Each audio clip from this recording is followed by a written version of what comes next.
Okay, I think we're ready to start. If you'd come in, have a seat. Good afternoon, everyone. Thanks for joining us. I'm Tad Schmaltz. I'm chair of the philosophy department, and I'd like to welcome you to the 41st annual Tanner Lecture on Human Values at the University of Michigan. President Schlissel will introduce our speaker, Charles Mills, in just a moment, but first I'd like to say just a few words about the Tanner Lecture and the people for whom they're named. The Tanner Lecture on Human Values, which is administered by the philosophy department, was permanently endowed by Grace Adams Tanner and Olbert Clark Tanner in 1978. However, a lecture at Michigan the previous year by the political and legal philosopher Joan Feinberg inaugurated the series. In addition to Michigan, 5 other institutions were originally designated as permanent sponsors of the lectureship. So Clare Hall at the University of Cambridge, Brasenose College at the University of Oxford, Harvard University, Stanford University, and the University of Utah. Yale University and the University of California, Berkeley were added in 1987, and Princeton University was added in 1988. So we beat out University of California, Berkeley, and Princeton. Over the years, the lecture has been delivered at other universities worldwide, and the lectures themselves are published in an annual volume. The Tanners had broad intellectual interests. Grace Tanner's interest inclined toward the sciences, especially biology and anthropology. Obert Tanner studied at the University of Utah in philosophy and law.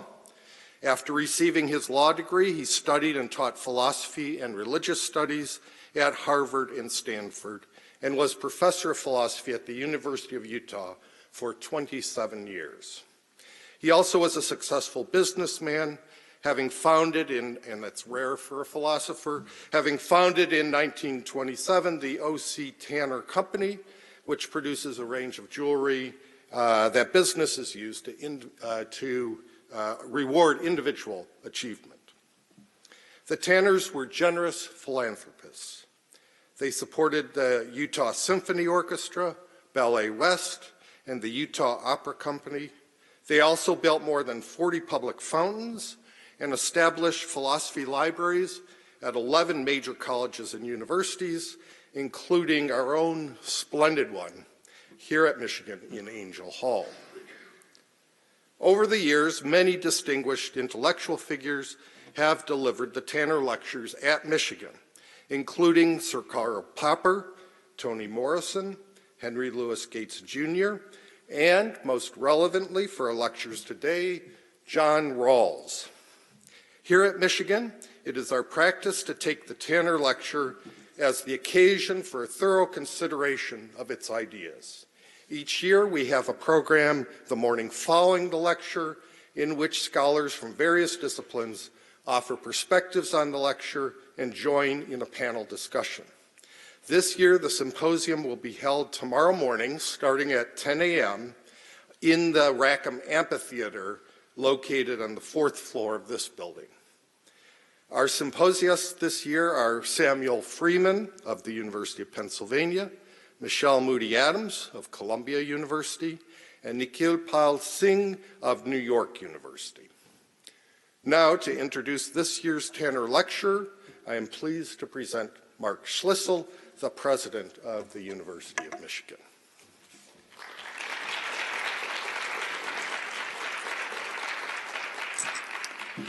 Thank you very much, Professor Schmaltz, for the introduction.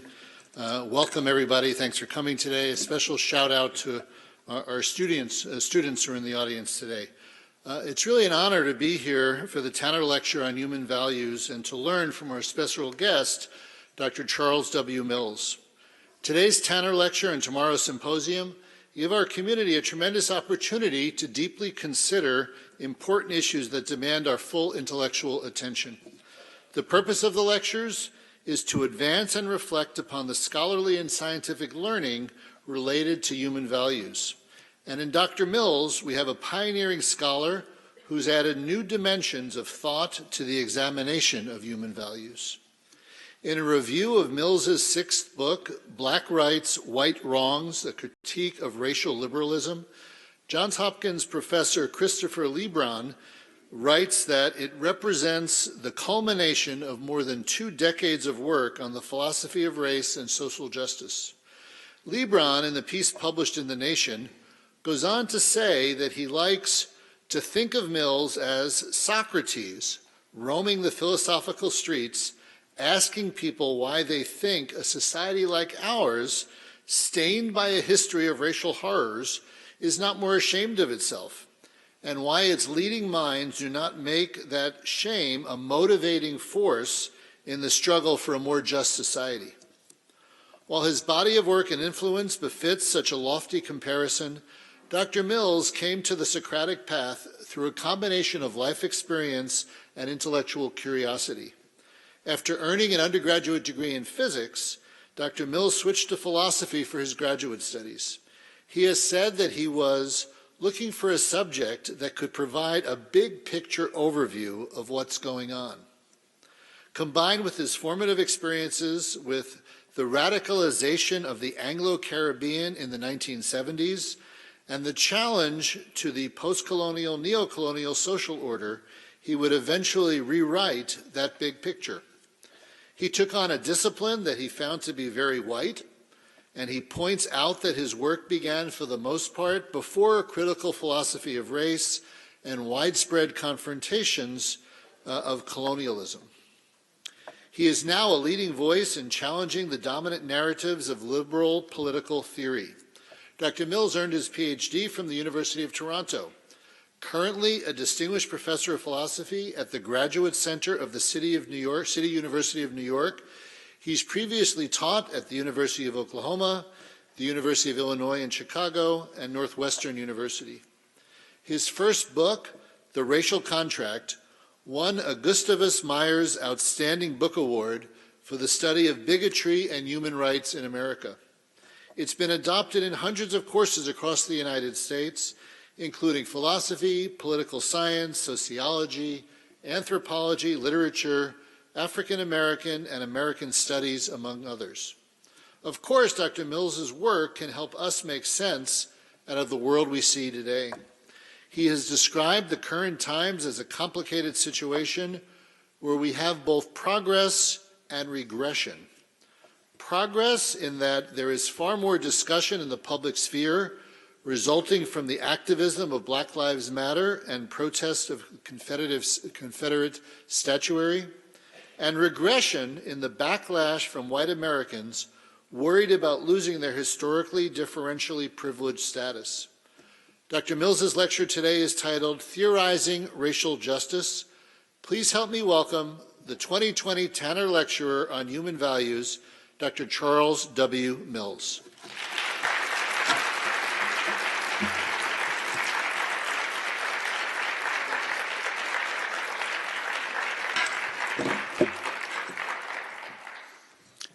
Well, thank you so much to the organizers for this invitation. It was mentioned that my first degree is in physics and then I switched to philosophy. The real reason was that in physics, you do actual experiments, and I found that they never came out the way I wanted. So you constantly have to fudge them. But the great virtue of philosophy is that you get to do thought experiments, and you then have complete control of the outcome. So this was clearly the kind of discipline I had been waiting for. The physics thing was a big mistake. So in all seriousness, when I got this invitation, I was flattered, I felt honored, but I was also shocked because I thought of myself, we like sort of position ourselves with various delusions. I thought of myself as this radical oppositional guy. And I said, radical oppositional guys don't give the Tanner lectures. I mean, that's something that's like a blot on your CV. So maybe I'll have to think this over. And then they mentioned the honorarium. And I said, well, okay, I guess I'll have to give up my principles just this once. And in all seriousness, it is a real honor. It's wonderful to be here.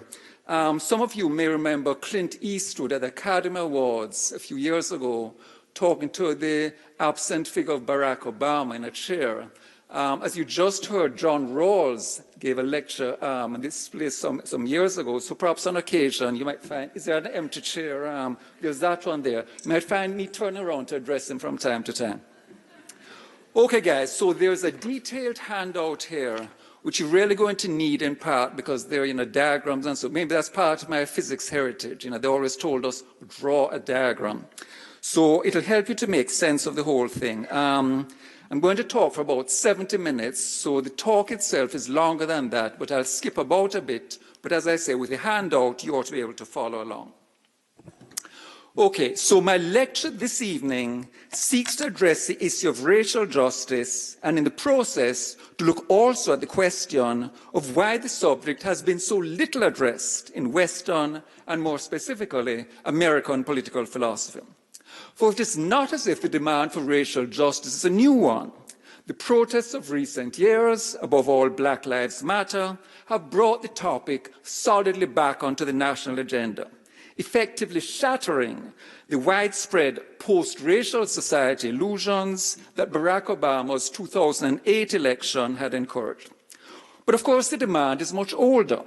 One would go back to the earlier civil rights movements of the 1950s and 60s, both mainstream and radical, or before that, to the debates around postbellum Reconstruction and the later disappointment and anger over the betrayal of Reconstruction, or before that, during the epoch of slavery, to the long history of antebellum abolitionism. And this list just focuses on blacks. I've not even said anything about Japanese internment, Chinese exclusion, anti-Latinx discrimination, or, returning to the founding colonial encounters, Native American expropriation and genocide. So the outcry against the inequitable treatment of people of color by whites, if not always under the explicit banner of racial justice, has in a sense always constituted the discordant counterpoint, the dissonantly off-key chorus to what could be thought of as a self-congratulatory soundtrack, the approved theme music and national anthems, official and unofficial of the Republic, a republic that was, after all, effectively founded as, in a famous quote, a white man's country. And yet, despite, or should that be because of, this history and the larger history of modern Western imperialism and conquest in which it is embedded, white American political philosophers in particular, and white Western political philosophers more generally, have almost completely ignored the subject. But philosophers, at least in their own minds, are supposedly the professional experts, the go-to guys on questions of justice, stretching back 2,500 years to ancient Athens, and the book often seen as the foundational text of the tradition, Plato's Republic. Moreover, the Western philosopher widely credited with reviving Anglo-American political philosophy, which had been judged to be moribund at the time, was himself an American citizen, John Rawls. His famous 1971 book, A Theory of Justice, is standardly regarded not merely as reorienting the normative focus of the subdiscipline from the issue of a political obligation to the state to the issue of the justice of society's basic structure, but as making grand theory in the field possible again, as against boring logic chopping and linguistic analysis. Surely then, the ideal conceptual and theoretical environment had now been created to talk about issues of racial justice, especially in the wake of 1960s protests and global post-war decolonization. Yet, as emphasized, the topic is marginalized not just in Rawls, but in the vast secondary literature his work would generate over the next half-century, both Rawlsian and non-Rawlsian, and including theorists on the right of the liberal spectrum and the non-liberal communitarian tradition as well. So though I'll be focusing on liberalism in general and Rawls in particular, it's no longer an empty chair. So maybe someone will have to bring an empty chair up on stage for me. It needs to be appreciated that the pattern of neglect in the field is much broader. So the lecture is going to be in 3 sections. In part 1, liberalism, I will begin by locating the seemingly puzzling failure within a much longer history of liberal political philosophy's betrayal of its ostensible ideals. In part 2, doing injustice to justice, how Rawls went wrong, I will then turn specifically to Rawls and the ways in which his particular version of the liberal social justice project was flawed from the start. Finally, in part 3, liberal racial justice, I will indicate, if only sketchily, one possible strategy for deriving liberal principles of racial justice via a modified version of the famous Rawlsian thought experiment. Okay, guys, so section 1, illiberal liberalism.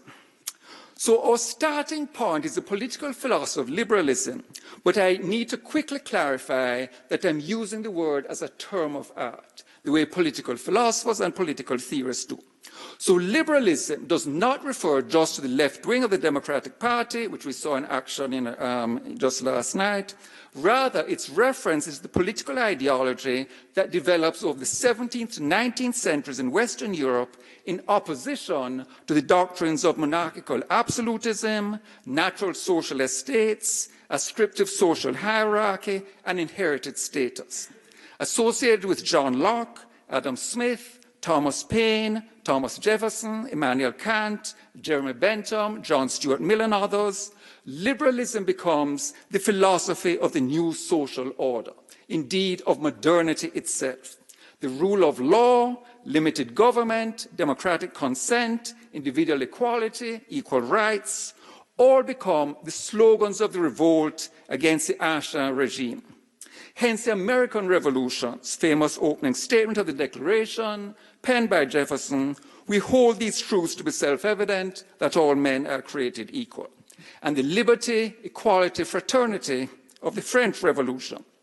Being a liberal commits you to these broad principles. So from this perspective, we have liberals on the right who insist on market solutions, and liberals on the left who argue for a state that intervenes on behalf of the disadvantaged. But by these minimal criteria, both groups count as liberals. Hence, conservatives' characterization of themselves sometimes as classical liberals. So we're the real liberals, you guys have usurped the title, you're really socialists. So liberalism can then be seen as the most important political ideology of the last few hundred years. The ideology that, especially after the 1989-1991 collapse of the East Bloc, had seemingly emerged triumphant over all its challenges. As I don't have to tell you, the celebratory moment was pretty brief. We are now in a period when liberalism is under assault by right-wing populism and authoritarian ethno-nationalism, and there are no guarantees who will be the eventual victor. But certainly we have to hope that liberalism will survive and eventually prevail, given the attractiveness of its ideals and the corresponding ugliness of those of its opponents. So in the official story then, liberalism has historically faced foes both on the right and on the left, and has historically maintained a principled opposition to reactionary pre-modern ideologies, ideologies that denied people individual status and equal rights and entitlement to government by consent. It's a great story, an inspiring story, but the problem is it happens to be untrue. Or at least the extent to which it is true is severely qualified. Far from being in principled combat from the start against anti-egalitarian beliefs and systems of ascriptive hierarchy, liberalism has been complicit with many of them until comparatively recently, and some critics would say it is in effect, if no longer overtly, still thus complicit today. Liberalism as ideal turns out to be illiberalism in actuality. Consider, for example, gender. From the first wave of feminism onward, for example, the British Mary Wollstonecraft's A Vindication of the Rights of Woman, the French Olympe de Gouges' Rights of Women, the US's own Abigail Adams. From the first wave, feminist theorists have pointed out that the promise of liberalism was not extended to women, a challenge that would, of course, be greatly deepened and expanded in the second wave and later waves. Denied equal rights, unable to own property or run for political office or even vote, their legal identities subsumed into their husbands under the doctrine of coverture, women are clearly not ranked among the free and equal individuals liberated by this new political philosophy of government by consent. Rather, their status seems to be a kind of gender estate analogous to those subordinated in the feudal hierarchy. But women of all races constitute half the population to begin with. This is not a minor exclusion, but a huge one. Then think of race. Though this history is now marginalized in the official liberal story, we need to remember that most of the Western European states, now uncontroversially considered part of the liberal West, at one time or another had empires, British, French, Dutch, Spanish, Portuguese, Belgian, in which non-Europeans, indigenous peoples, and in some cases African slaves, were systemically subordinated. Together, these Western countries ruled undemocratically over the vast majority of humanity. Indeed, this global racial inequality was so firmly entrenched as a norm, so taken for granted. I've given this historical episode at numerous talks I've given. I sometimes ask the audience, how many of you have heard of this? And usually it's very few hands that grow. 1919, so a bit more than a century ago, we're in the post-World War I Versailles Conference in Paris to set up the League of Nations. Just had this horrible war, the Great War. We want to make sure this never happens again. But we all know how successful they were at that. Most of the world is colonized. Most of the world is under the rule of the European powers. One of the few independent nations of color is Japan. The Japanese delegation says, hey, we need a racial equality clause in the covenant of the League of Nations so as to make sure that we have a world that's racially equitable. Nothing controversial about equality. After all, as I just said earlier, equality is supposed to be one of the watchwords of liberal modernity. And we are now deep into liberal modernity. I mean, for God's sake, it's the 20th century. And this proposal by the Japanese was unequivocally rejected by the 6 Anglo-Saxon nations, as they were then called. And who, you might ask, were they? Britain, the United States, Canada, Australia, New Zealand, and South Africa. So let me ask you guys, how many of you have ever heard of this historical episode? A handful. This in a prestigious, very well-known University of Michigan, and has not been part of your education. And you need to ask yourself why that is, what that says about the educational system that you were inculcated with, and what that says about the sort of broader history of imperialism and colonialism that has now been covered up. Anyway, so that's gender, that's race. Think now of class. Though modernity is surely supposed, at the very least, to equalize status hierarchies among white males, even here the process is very uneven. The birth of liberalism may date to the 17th century, but property restrictions on the franchise in many European countries remain in place to the late 19th and early 20th centuries. And in the US, it's really only with 19th century Jacksonian democracy that you get universal suffrage, even among white men. So the point is then that once we put together all the exclusions of actual historical liberalism, we should be able to see that a conceptualization that represents them as anomalies and deviations is fundamentally wrong. The dominant varieties of historical liberalism excluded the majority of the world's population from equal normative consideration.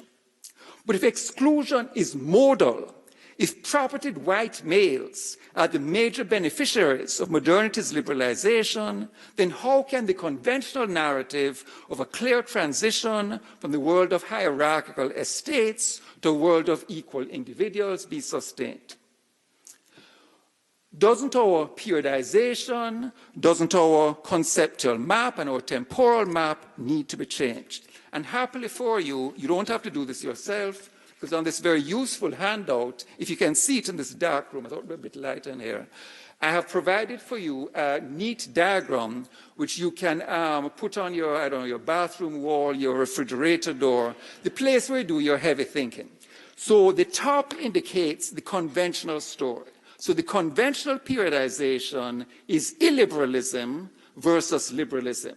So illiberalism is pre-modern, inegalitarian political ideologies, such as you'd find in ancient Greece and Rome, such as you'd find in the Middle Ages. Those are the bad old days when your people were in these sort of hierarchical social orders, citizens and slaves in ancient Greece and Rome, lords and serfs in the Middle Ages. But thank God that's all over. We're now in the modern period. We've put all that behind. We're now in the world of individuals. So that's a just so story. That's a fairest story that you tell your kids, or alas, perhaps that you tell your students. Maybe you guys, some of you guys right here in this room have heard the story. So the bottom diagram, the revisionist periodization, gives you the more accurate story.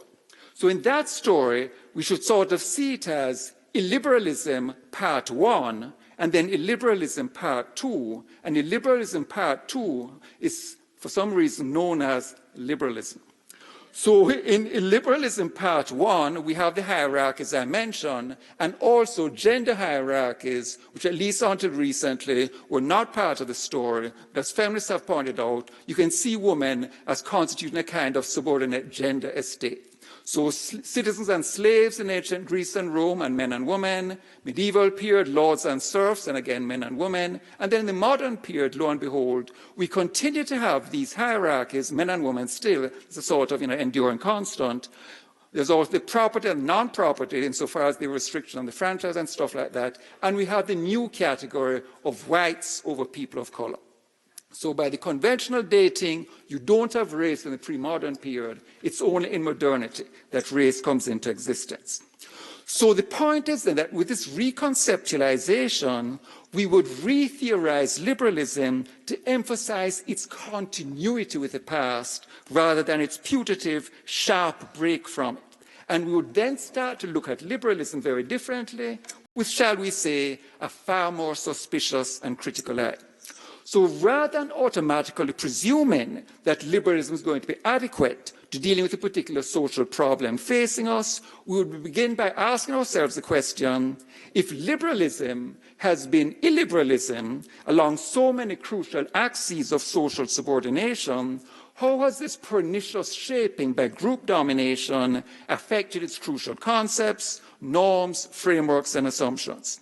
What silences, what opacities, what inadequacies might we expect to find in liberalism given this history? Indeed, isn't it likely to be the case that where class, gender, and race are involved, the inclusion of groups previously formally excluded is going to be merely nominal unless the deep structuring of liberalism as a theory by its previous history is acknowledged and expressly addressed? So one can readily appreciate then why, given this history, some radical political thinkers have given up on liberalism together, and has also given up on people like Charles Mills, who still insist that liberalism can be retrieved. So now there's a bunch of folks who cross the street when they see me coming. What can I say, guys? I hope you won't join their company, because I'm going to sort of defend here a radical liberalism. And not to plug my recent book, but that's what these occasions are in part 4, right? So my recent book, Black Rights, White Wrongs, one of the themes of the book is black radical liberalism. So if this sounds oxymoronic, buy the book, available at all better bookstores. Oh, they don't exist. Available at Amazon. And you sort of, get my attempt to sort of combine radical theory with liberalism. Okay, so anyway, how can you retrieve liberalism given this sordid history and given these critiques? My claim is that rather than, sort of brushing all this stuff, onto the carpet, to liberalize liberalism, we need to do several things. Number one, rewrite the history of liberalism so its exclusions are highlighted rather than marginalized. Number two, make clear rather than obfuscate the role of the canonical liberal theorists in justifying these exclusions. Number three, place at center stage rather than off stage the concrete shaping by group privilege of the crucial components of liberalism. And then number four, self-consciously reconceive all of these to achieve genuine liberal justice. So my claim is that if you make these moves, you can get a liberalism that's quite different from the ones that we're accustomed to, the liberalism that, as I say, has been complicit with these systems of ascriptive hierarchy that were supposed to be eliminated by the transition to the modern period. Okay, so on that basis then, I suggest that we sort of look at the components of liberalism, and I come up with what I see as a list. So this is on page 2 of the handout of crucial components. A carries a set of value commitments, that's moral equality, freedom, and self-realization. B, a certain social ontology. If you're a member of the American Philosophical Association and you don't use the word ontology in a talk, there's somebody at the APA sitting at the back row and your membership card will be yanked. So you always have to make sure that ontology is in there. Okay, so whoever it is, I've put ontology in there.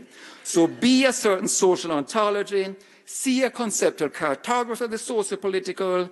D, an account of the history that has led up to the present. And C, a schedule of rights, protections, and freedoms. So value commitment, that should be straightforward. Social ontology, what do I mean? How do we think of people in liberal political philosophy? And liberalism is traditionally thought of as has an ontology of atomic individuals. And I would claim that this conventional representation is actually false, because the liberal theorists, and Derek Darby, my friend, I was going to say my colleague, but that's not true, but my colleague in the sense of black philosophers, my colleague has pointed out that there's a tradition of T.H. Green and the British Hegelians, and they had a liberalism that was social. Or if you look at the United States, John Dewey's liberalism was very much a social one. And what I would argue, and people like Elizabeth Anderson have argued for this, there's no inconsistency in saying that in a society based on domination, we need a social ontology that registers the fact of domination.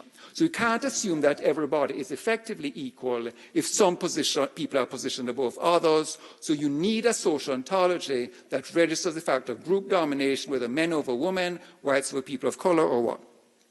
C, conceptual cartography, what do I mean? Well, think of the second wave feminist critique that the way the polity is drawn, the way the public-private boundary is drawn, is that the distinctive problems of women are basically not allowed to enter into the public sphere.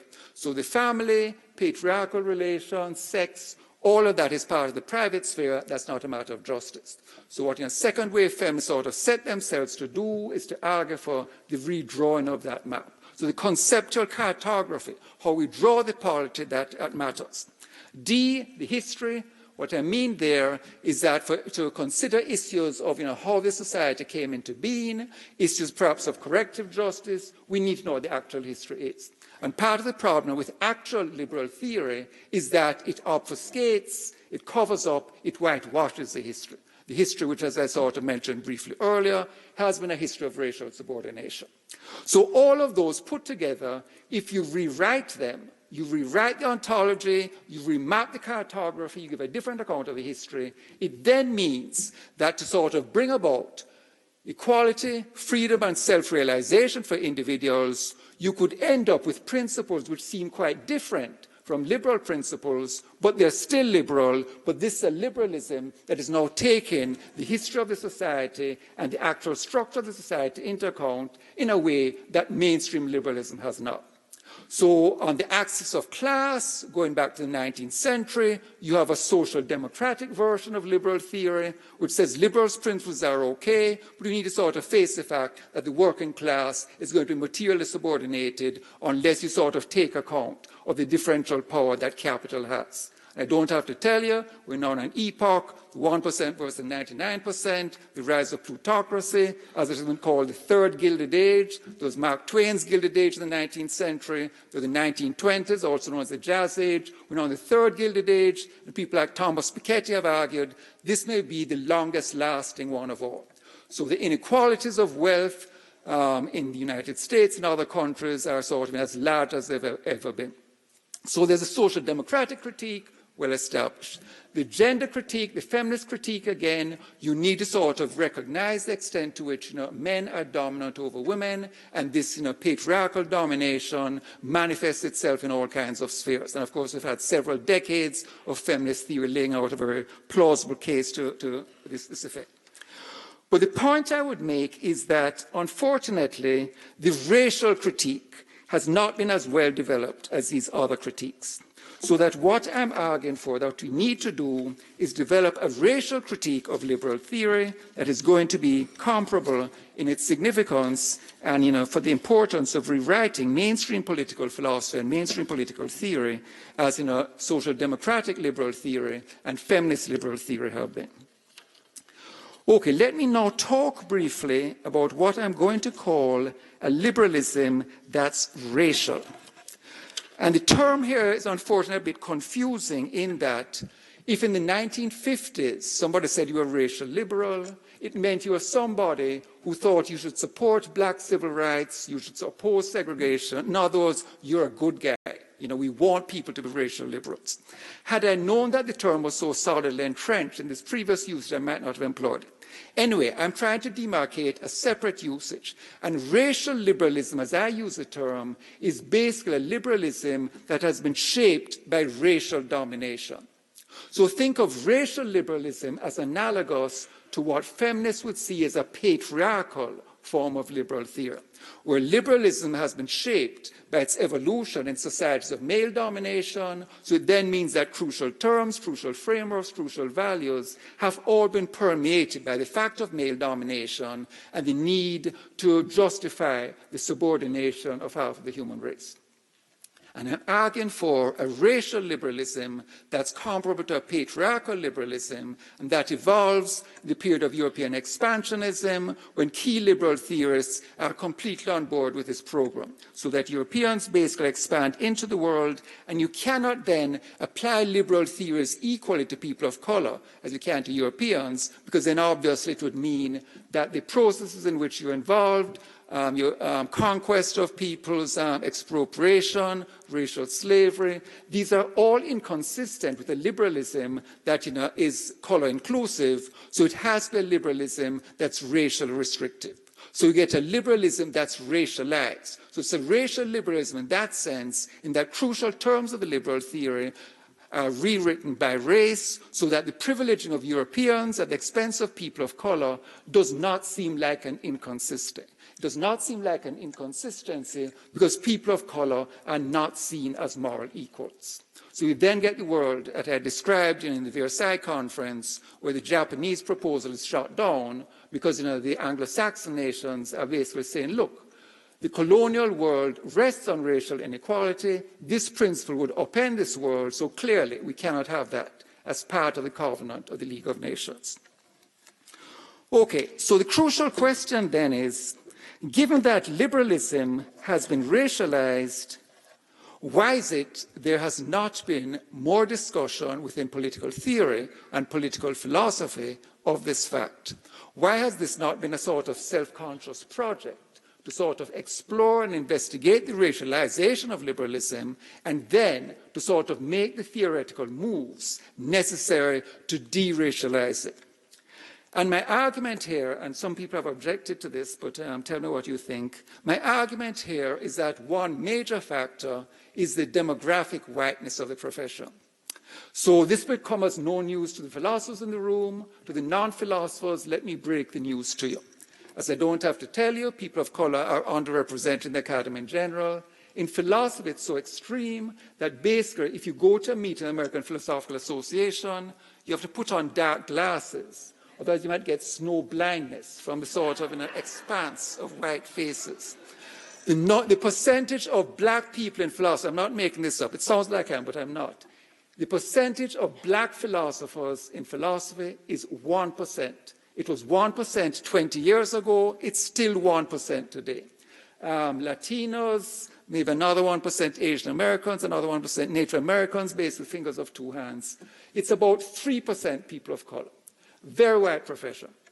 And the demographic whiteness, I would argue, basically helps to sustain a conceptual whiteness. And this term might seem more controversial, because the demographic whiteness is just a matter of numbers. Hard to disagree with that.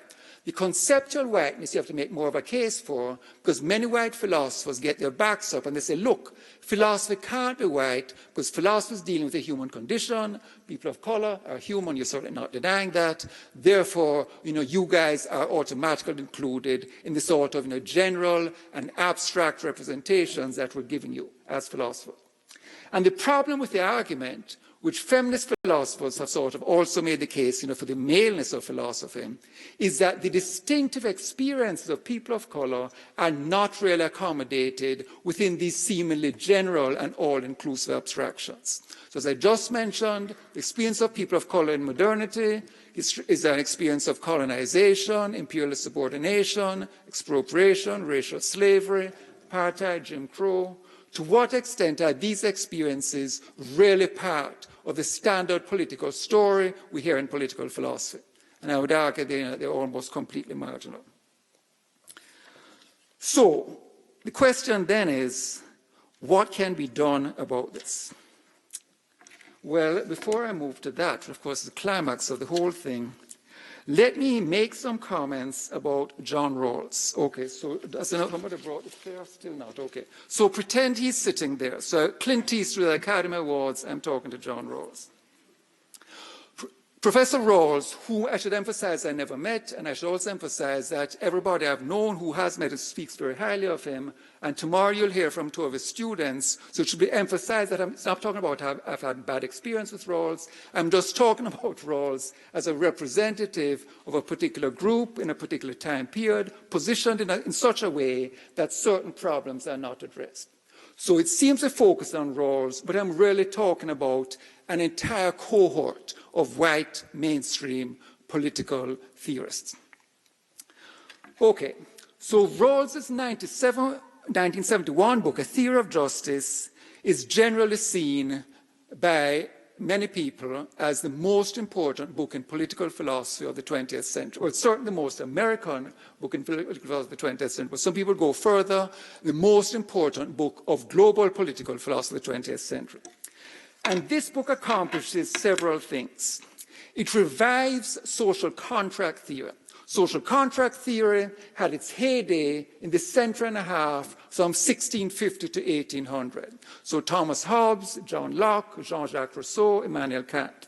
And then it goes into historical decline. It's displaced by more historically oriented theories like Hegel and later Marx, and by utilitarian theory.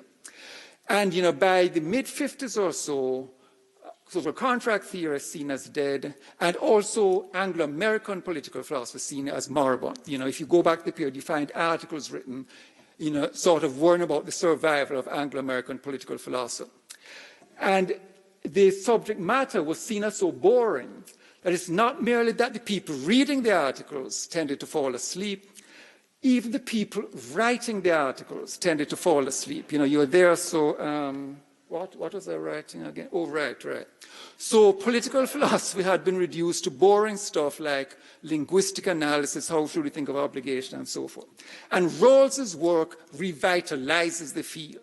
And suddenly people are doing all kinds of exciting stuff. They're talking about, the big picture, the grand theory, and so forth. And one of the crucial things that Rawls does, he revives social contract theory, and he says the appropriate theme of social contract theory should be social justice.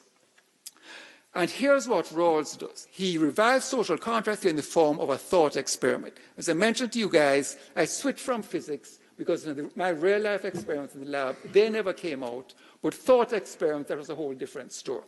So here's the Rawlsian thought experiment. You're going to be choosing principles of justice for a society. And you're choosing them not on principled moral grounds, but on selfish grounds, prudential grounds. What's in it for me? And you might think that's a really bad basis for choosing principles of justice. But you haven't heard the whole story. Because Rawls specifies you're choosing behind a veil of ignorance. So you don't know crucial facts about yourself, you don't know crucial facts about the society, so it means that the combination of self-interest and this stipulated ignorance is going to result in the equivalent of a moral choice. And Rawls also allows for us to sort of move out from behind the veil and check what these principles, whether or not they comport with or sort of deepest moral principles. So there's sort of check of that kind. So you're not going to choose a sexist society, because for all you know, you may turn out to be female. You're not going to choose a racist society, because for all you know, you may turn out to be white. Not, of course, that there can't be other kinds of racist societies. You're not going to choose a plutocratic society, because you don't know where they're going to be in the privileged socioeconomic class. So Rawls says these are a good way for generating principles of justice, and the principles he came up with I have written down for you, so I hope you have your handouts with you, in the form of a neat formula that I originally devised to sort of help my students to remember what the principles were, and they're BL, ARA, FEO, ARA, DP. And what that stands for is Principles of Distributive Justice for an Ideal Society. Because the crucial point about Rawls is that he said our focus should be devising principles of justice for an ideal, that's a perfect society, a well-ordered society. So there are two principles of justice. The first principle, BL, those are the basic rights and liberties people should have. For example, to vote, to run for office, freedom of speech, liberty of conscience, right to hold personal property, all that good stuff. Second principle has two components. FEO, fair equality of opportunity. That's a combination of formal equality of opportunity, so people are not discriminated against when they apply for jobs and so forth, but in addition, resources sort of equalize for class disadvantage. So the idea would be, if you're a working class kid as against an upper class kid, you should not be disadvantaged by that class background. We want you to have an equal shot at it for people who are, sort of equally able. And then finally, the difference principle, that's for people who are disadvantaged by other things. For example, you have a thin bundle of natural talents. Rawls is a guy who believes there's a sort of definite sort of distribution curve of talents. Okay, so Rawls's book would generate a huge body of secondary literature. But here's the problem. He had very little to say about corrective justice. These are principles of distributive justice for an ideal society, a perfect society. And racial justice, my theme for this evening, is largely a matter of corrective justice in societies that are unjust.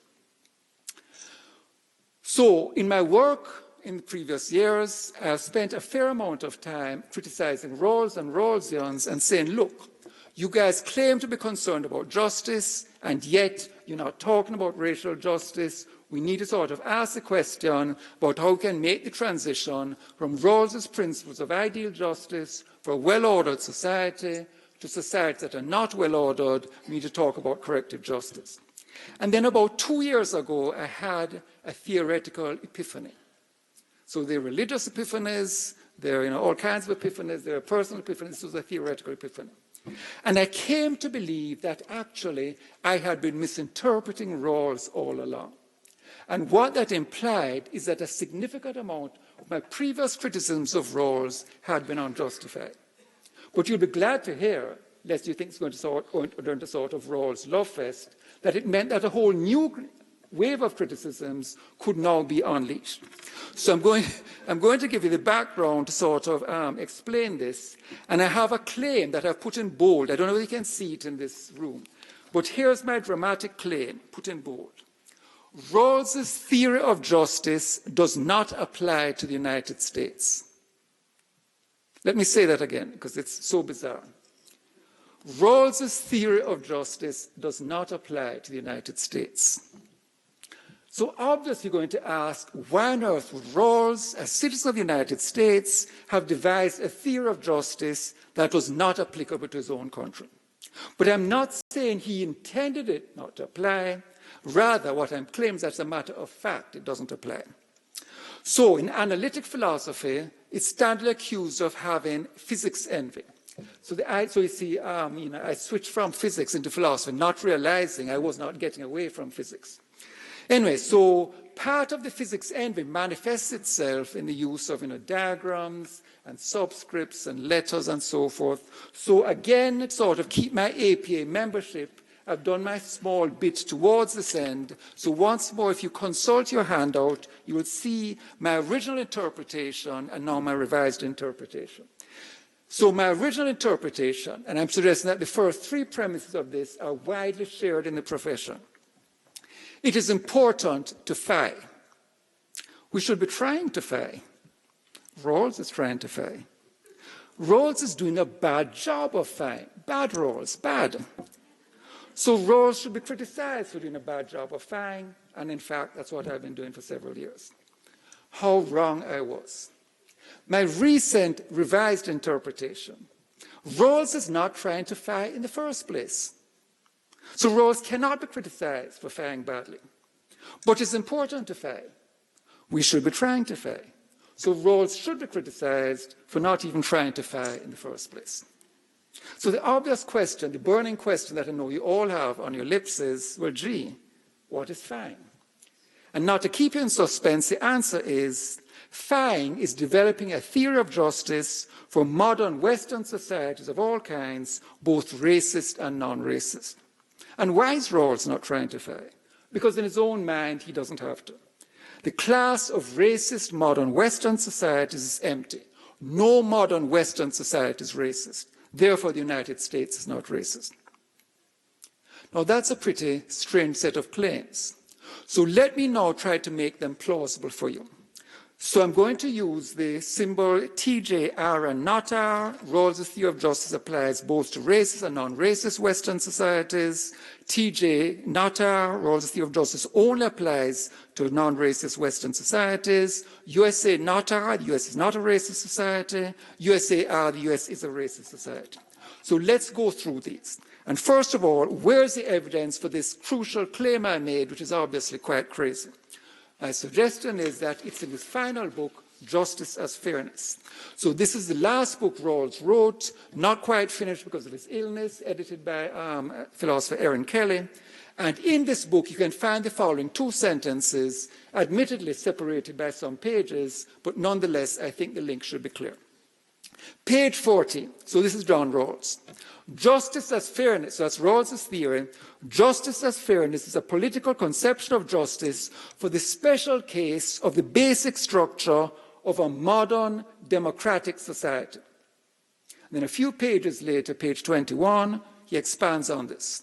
From the start, then, we view a democratic society as a political society that excludes a confessional or an aristocratic state, not to mention a caste, slave, or racist one. So this was my epiphany. It's not that I was reading this book for the first time. The book has been out since 2001. But for some reason, the passages had never struck me before. So my inference is that Rawls is saying, look, my theory has a very limited scope. It doesn't apply to these other theories. We wouldn't think of them. Confessional, that's a theocratic state, aristocratic state, caste society, racist society included on that list. So the question then is, am I getting things wrong? Because you see, if I'm not getting things wrong, then the natural follow-up question is, how come nobody has noticed this before? As I say, this is not a new book. Justice as Fairness came out in 2001. A lot of people read Rawls' work, so a lot of people have been reading these passages. So could it be that I've just misinterpreted these passages? So in this section, I tried to consider some objections to my theory, and doubtless Professor Freeman will have even more tomorrow that I have not thought of, unfortunately, and say why I don't think those objections work. Okay, objection number one. You, Charles Mills, are just confusing and misreading the familiar distinction Rawls makes between ideal theory, it's the theory of a perfectly just society, and non-ideal theory. So he's not saying anything new than what he's always said. Here's my response to that.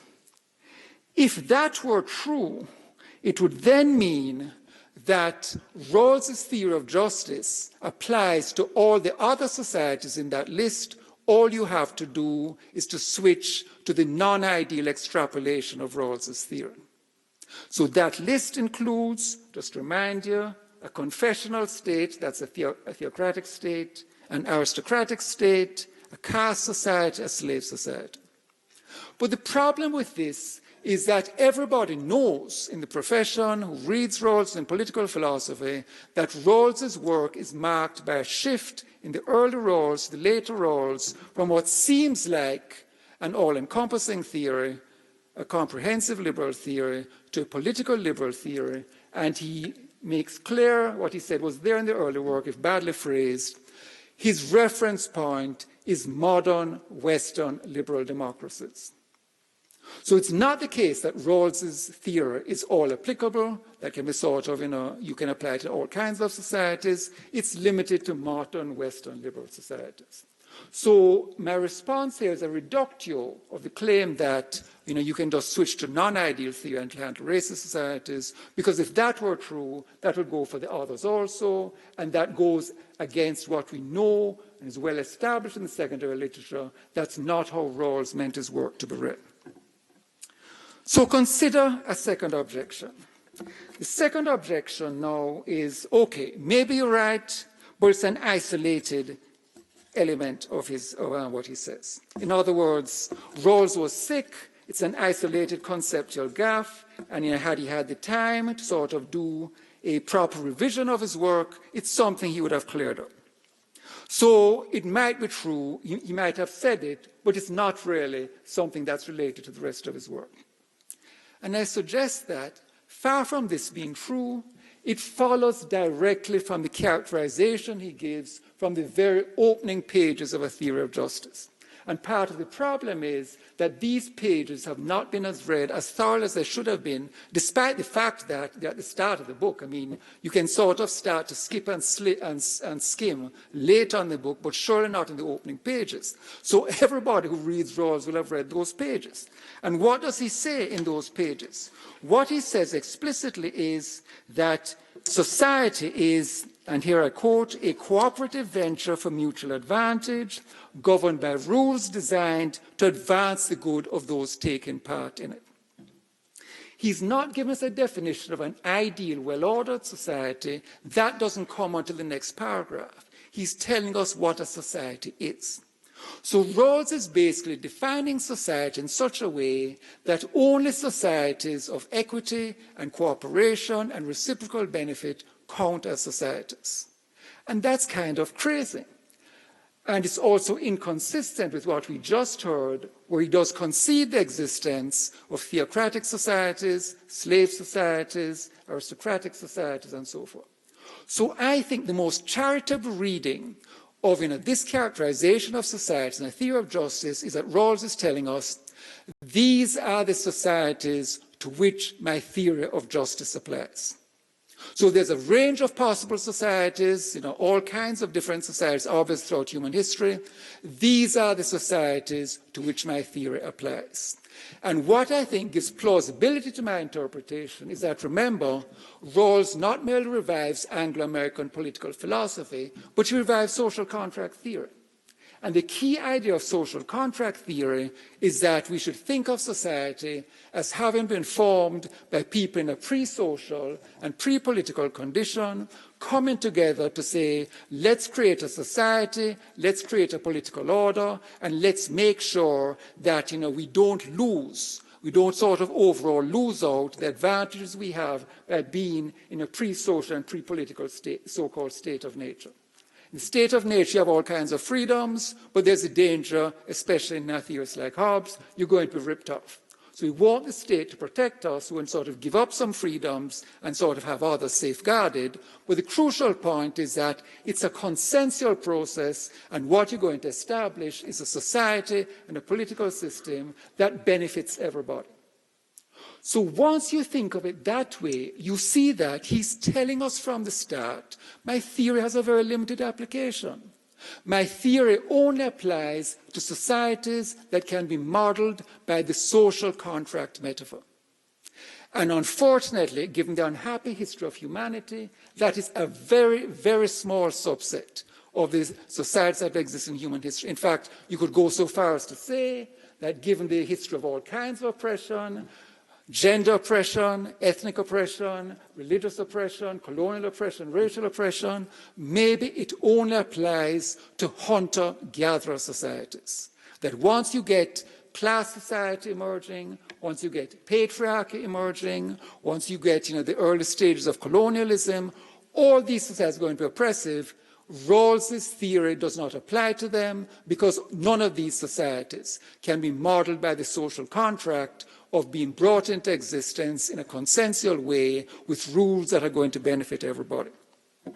So my suggestion is that far from this being any isolated conceptual gaffe, it's in fact tied directly to the specification he's given 3 decades earlier of the kind of societies to which his principles apply.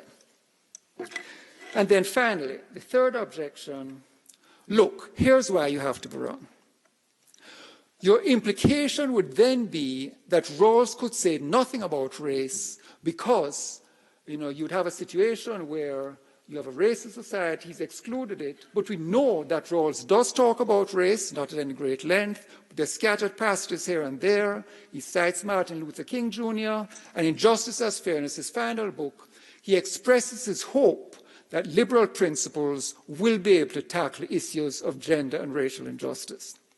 So what you say in Mills could not be true, because if Rawls did not expect his theory could extend to racist societies, he would not have said explicitly that I'm confident that the principles of the liberal tradition will be able to handle these issues. I've not done so myself, nonetheless, I'm sure they can.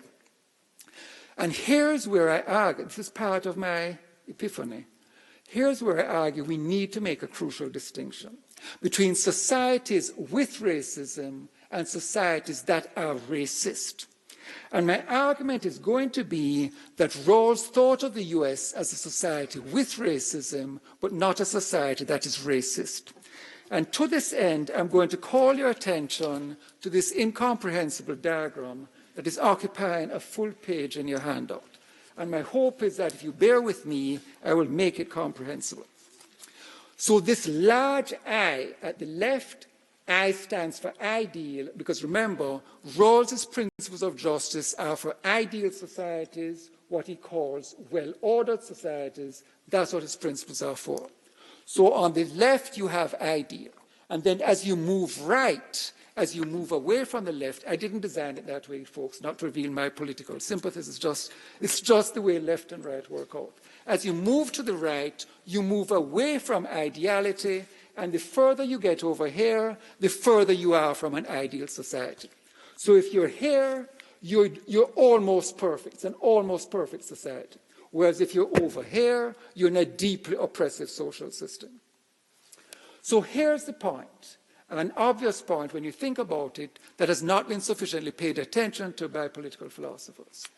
The category of the non-ideal encompasses a huge range of societies. Because ideal in the literal sense means perfect, so the slightest deviation from perfection immediately precipitates you into the realm of the non-ideal. So societies that are just to the right of this big I, that are almost perfect, and societies way over here, are in the same category of the non-ideal. Now, clearly, that is a very crude category. That's a very undifferentiated category. It's not going to work for us. We need to make an internal distinction within the realm of the ideal. So this dotted line that I've indicated here is supposed to indicate the transition between societies that are basically pretty good overall. They're not perfect, but they're still pretty good. And then once you cross this dotted line, you get into the area of societies that are not merely non-ideal, but they're oppressive. Okay? So this box, society is non-ideal, but non-oppressive, whereas everything over here from then on is non-ideal and oppressive. And my suggestion is that the social contract metaphor of a society as a cooperative venture of mutual advantage with reciprocally beneficial rules, that only applies to societies in what I'm calling the I zone, within the dotted area.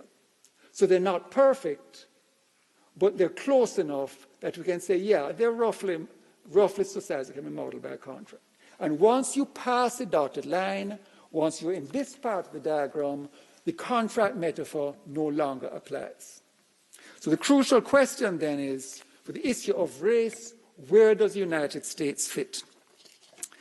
Okay, so that brings us to the sort of crucial question of how should we think of the United States historically? Is it merely a society with racism, or is it a society that is itself racist? Okay, so what I suggest is that though Rawls never went into this, and because mainstream political philosophers don't talk about race, they had not been investigated by them either, what is the difference, what is the principal demarcation from a Rawlsian point of view between a society with racism and a society that is racist? And I suggest the principal demarcation is, does race affect in a deep and significant way the basic structure?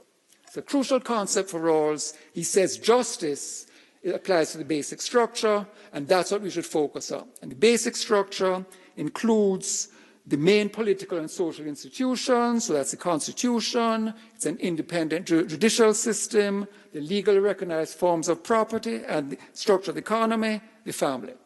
That's all in the basic structure.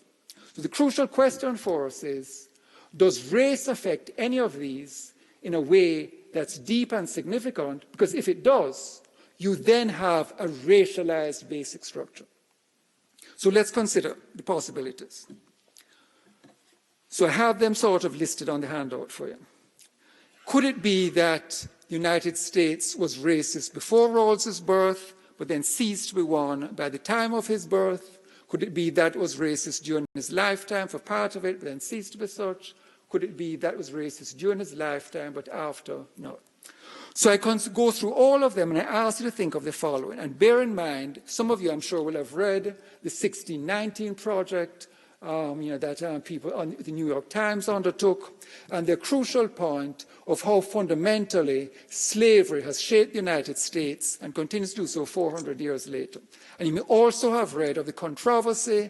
There's some historians pushing back, but what's important to emphasize is that the pushback is on secondary issues. For example, the claim that they make that the revolution against the British was in part to protect slavery. So there's pushback on those claims, but the crucial claim on which there's pretty well agreement across the board is that slavery has deeply shaped the United States. Okay, so consider first of all the period before Rawls's birth.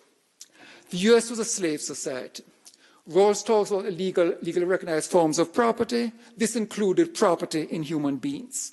And there's a famous historian of slavery, died a few years ago, Ira Berlin, celebrated as one of American slavery's leading historians, and he drew a famous distinction between, quote, societies with slaves, where slavery is institutionally siloed, it's sort of cabined, and then slave societies, where the peculiar institution, so-called in the US, pervades directly or indirectly the whole social order. So in effect, the entire society is peculiar. And for him, the United States was a prime example of the latter. So I'll quote here from Berlin.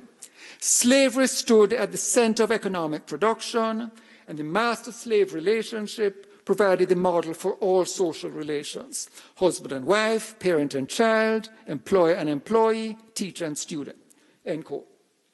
So the structure of the economy was the structure of a slave economy. So clearly there's no ambiguity there. During the period of slavery, there's no doubt at all that the basic structure, insofar as the economy is a crucial part of it, the basic structure is racialized. Well, what about the Constitution? Again, scholars of the Constitution have pointed out that you find slavery affecting how the Constitution is written, and there are all these clauses where slavery is not mentioned, but they're basically referring indirectly to the institution of slavery. And then even after the war, 13th, 14th, 15th Amendments, the Civil War amendments, there's a question of how the Constitution is interpreted. So Rawls is giving us, in effect, a kind of naive picture. There's a Constitution, there's one set of interpretations, so we don't need to worry about the Constitution and so on. But how are the principles of the Constitution interpreted? So, for example, think of the Equal Protection Clause of the 14th Amendment. There's an equal protection clause, so clearly that's going to rule out the institution of Jim Crow, because the system of separate but equal is clearly unfair to black Americans. Well, it didn't. That's the whole point. In the Plessy versus Ferguson decision of 1896, the Supreme Court ruled that you could, in fact, have separate but equal. And that's not overturned, of course, as we know, until the decision of Brown. So whatever the Constitution says, it's always subject to interpretation, which is why there's a debate between people who think we should go for original intent and people who think we should side with the idea of a living Constitution that evolves over time. So merely to point to attractive principles in the Constitution is not sufficient. The question is how these principles are interpreted. Okay, so the period before Rawls's birth, the US was clearly a racist society during the period of slavery. What about the period of Jim Crow? Well, again, think about it. It's a period of the betrayal of Reconstruction, separate but equal, which is really separate and unequal, thousands of unpunished lynchings, the repeated defeat in Congress of attempted anti-lynching legislation, and in general, widespread discrimination, reducing blacks to the status of second-class members of the social system. A slave economy has been replaced by a Jim Crow economy, and there's a famous essay by the legal theorist Cheryl Harris suggests that whiteness effectively functions as property.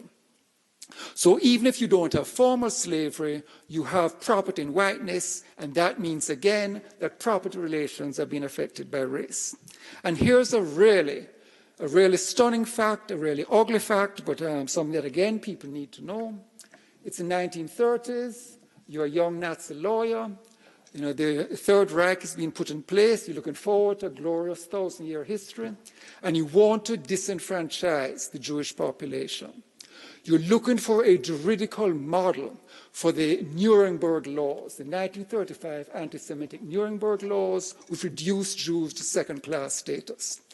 And if people will forgive a bit of national stereotype, and you're a German, you want to do things thoroughly and properly, so you look all around the world for a role model. And which society do you hit upon? Alas, it's the United States.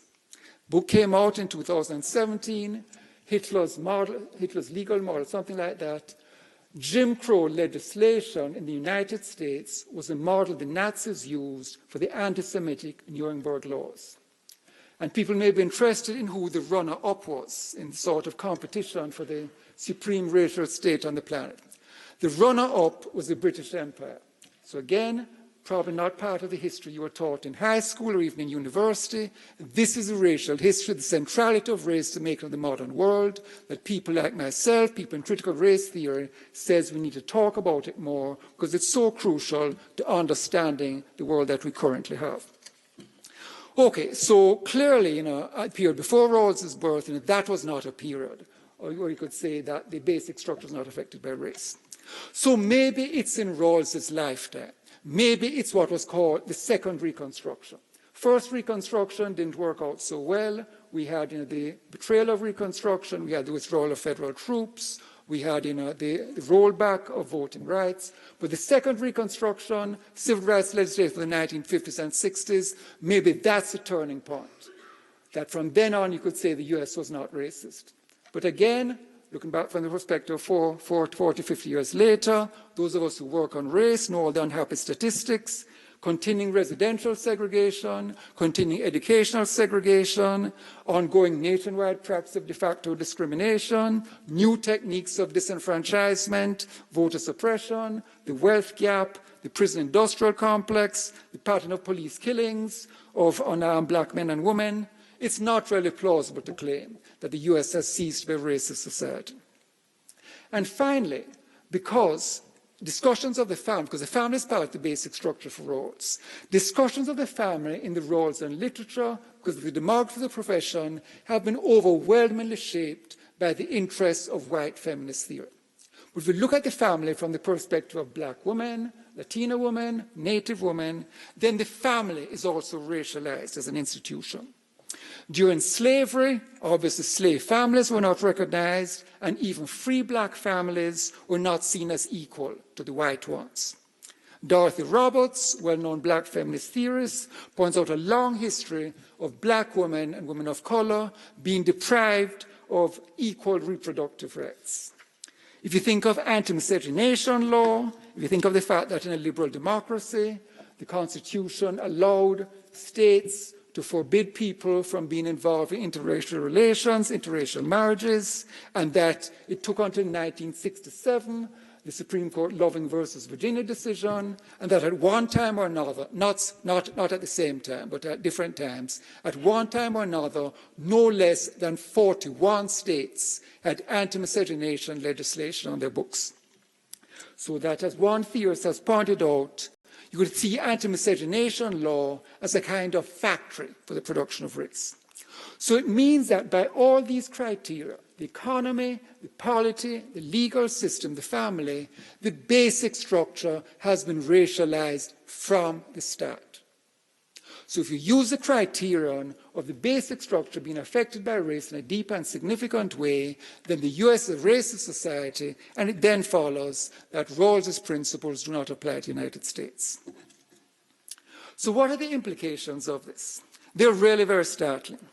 To begin with, the obvious point, it means that if you're attempting to use Rawls's work to basically theorize corrective racial justice, you can't. Because it means that corrective racial justice for Rawls would only be for societies within the I zone, within that sort of small space close to ideal societies. Societies that are outside the I zone, you need a different set of principles for them. So that's one obvious set of implications. But there's an even more startling set of implications. Even if you're not working on race, whatever you're working on, if you're trying to apply Rawls to the United States, whatever area you're working on, the implication of this, as I say, this epiphany I've had, is that you cannot do that either. Because Rawls's principles in general do not apply to the United States, whether you're working on race or not. So next year, 2021, 50th anniversary of Rawls's book, it would mean, if I'm right, that half a century of Rawls scholarship, insofar as that scholarship has sought to apply to the United States, half a century of Rawlsian scholarship has basically been founded on a mistaken assumption. Okay, that's an hour and 6 minutes. Okay, so I have a whole section on how Rawls went wrong, and what I try to do there is try to reconstruct the particular social group of which Rawls was a member, and the sort of distinctive shortcomings, opacities, blind spots of this group. But because of time, I'm going to skip over this. But I'd recommend to everybody who's interested in these issues this very informative book by Katrina Forrester, young woman at Harvard. It's basically a history of ideas book rather than a philosophy book, but it gives this wonderful reconstruction of the particular milieu of the post-war scene, three crucial institutions, I think Harvard, Princeton, and Oxford, and that's where egalitarian racial liberalism was founded in the work of those people. And the problem is that it's a very limited group of people. It's not sort of looking outside their circles, and it's not raising questions that other people would have raised. And I just want to sort of point to one of them in particular. The standard narrative, as I say, is that Anglo-American political philosophy was moribund in the 50s and 60s until it was revived by Rawls. And in addition, Rawls made the innovative move of changing the subject of normative subject of political philosophy away from our obligation to the state to social justice. I'm going to suggest to you that that is another just so story which is false. And the reason is there's a long African-American political tradition which long predates Rawls, which goes back to the early revolutionary period, which certainly is represented in the 19th century, whose focus from the very start is racial justice. And there's a big book coming out,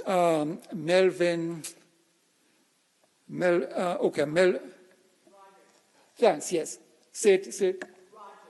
Melvin Rogers at Brown, political theorist at Brown, and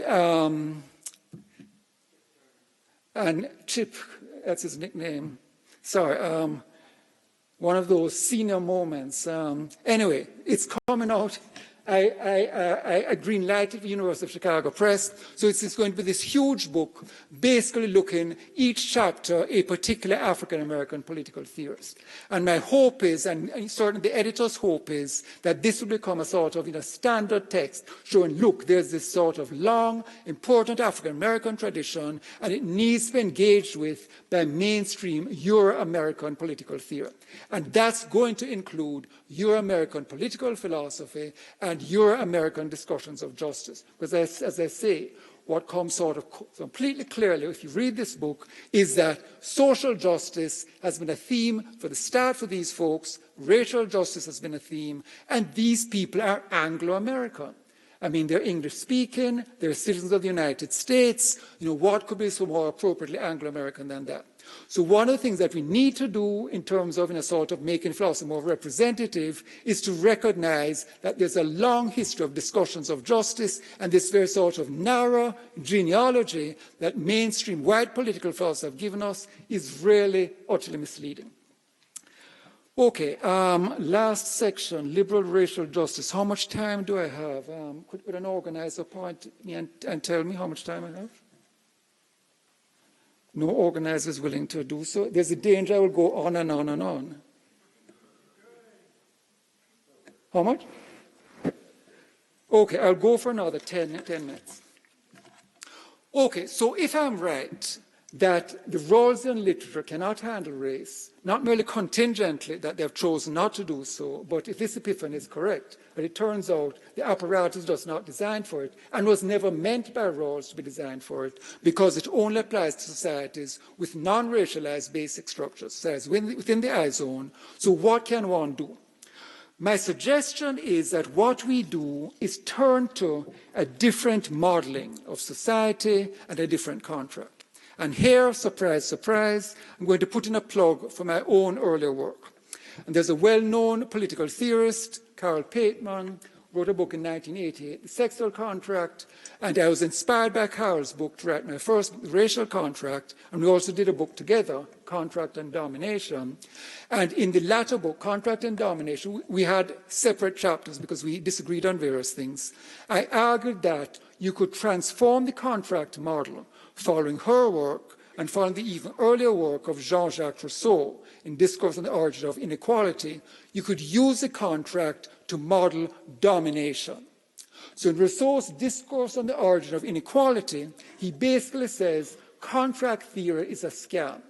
Contract theory is a scam insofar as he sort of tells the sort of history of society, people in the state of nature. Then society, there's an early stage which is very egalitarian, and then private property develops, divisions between rich and poor sharpen, the wealthy become worried about the threat to their property. So it's, if you're into conspiracy theories, as many people on the left are, it's a great example in political philosophy of conspiracy theory. The wealthy get together and say, hey, let's come up with a set of norms and principles that are going to supposedly protect everybody's rights, and everybody will sort of sign up for it. But in reality, plutocracy will be basically embedded behind the scenes. So you can see that I'm suggesting as an early statement of the class contract. So Rousseau, the class contract, Pateman, sexual contract, then Mills, the racial contract. You can see I'm trying to sort of link myself to the great white tradition and thereby make myself respectable. So anyway, so my argument is that if you think of kind of extrapolation of these three, a sort of abstract representation, it's the idea of a domination contract. The domination contract is not inclusive. It's basically for a group of the privileged to sort of recognize themselves as equal and basically see other people as unequal, and then structure society and the polity and the economy around that. So I suggest that to do racial justice in a social contract framework, we need to shift from the consensual contract to the domination contract. And the domination contract is not, of course, to be endorsed by us. Rather, we need to ask ourselves, how do we dismantle it? So in the case of gender, it's a sexual contract. In the case of race, it's a racial contract. So here's my revision of the Rawlsian thought experiment. You are once again behind Rawls's veil of ignorance. But the experiment is set up in a different way. Rawls's principles are principles for an ideally just society. You're going to be looking for principles for an unjust society. So we're going to say, when the veil lifts, you're going to find yourself in a white supremacist society. And the question you need to ask yourself is, what race will I turn out to be? So once again, as with the Rawlsian original, you're using self-interest as a motivator, combining it with ignorance, and out of that combination, we're hoping to get a principled judgment which can stand up by moral criteria. So the idea would be, as a white person, you ask yourself, okay, I'm doing this thought experiment, suppose the veil lifts, and let's say I'm a black woman in a ghetto in Southside Chicago. Or let's say I'm a Latina somewhere in the southwestern United States. Or I'm a Native American on the reservation. what principles of justice, what particular structure of public policy would I want to see put in place so as to make sure, as seriously as I can, that I'm not going to be radically handicapped in the social system. And the idea would be that by carrying out this thought experiment, you then force everybody who's doing it in good faith to sort of have the subject of racial justice center stage rather than off stage altogether, which for the most part it is in the mainstream social justice work. And what I've argued elsewhere is that you'd come up with 3 principles of corrective racial justice. 1, end second-class civic status, and historically people of color have been seen as second class or even sort of low. 2, end racial exploitation, and 3, end racial disrespect. And I suggest that these principles are not merely what we would choose on prudential grounds behind the veil, but that they comport with our moral intuitions outside the veil. Now, these are principles that are morally defensible principles. But that these principles that might seem on the face of it to be sort of innocuous, mom and apple pie, who could disagree, so what, would really have very radical implications. Because, for example, ending second-class status would mean, for example, things like revoking the Shelby decision.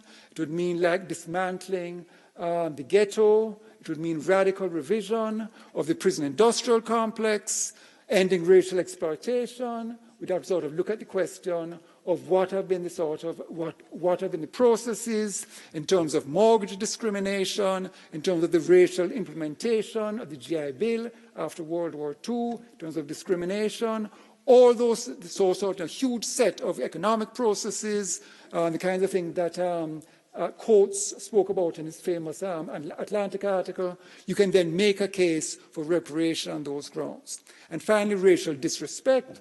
What I'm talking about here, situation where historically people of color have not been seen as moral equals, so that have racial contempt has suffused the society, leading to expressive harms. And of course, if you look at the literature, Black American, Latin, Native literature, this has been a sort of constant theme. We are not seen as equal human beings. So that what you then need to do is, what would you have to do in terms of public expressions of respect to sort of take account of that past? So there's things we've seen already in terms of Civil War stature and monuments, using Native Americans as mascots, rewritings of textbooks to sort of talk about the contributions of people of color. But it would mean a sort of global reconstitution of the United States.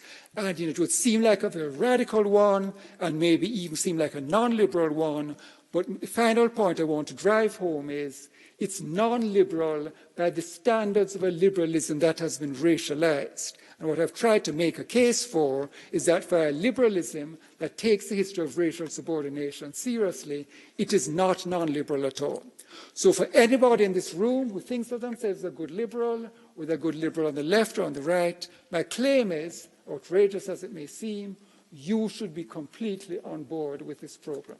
Thank you.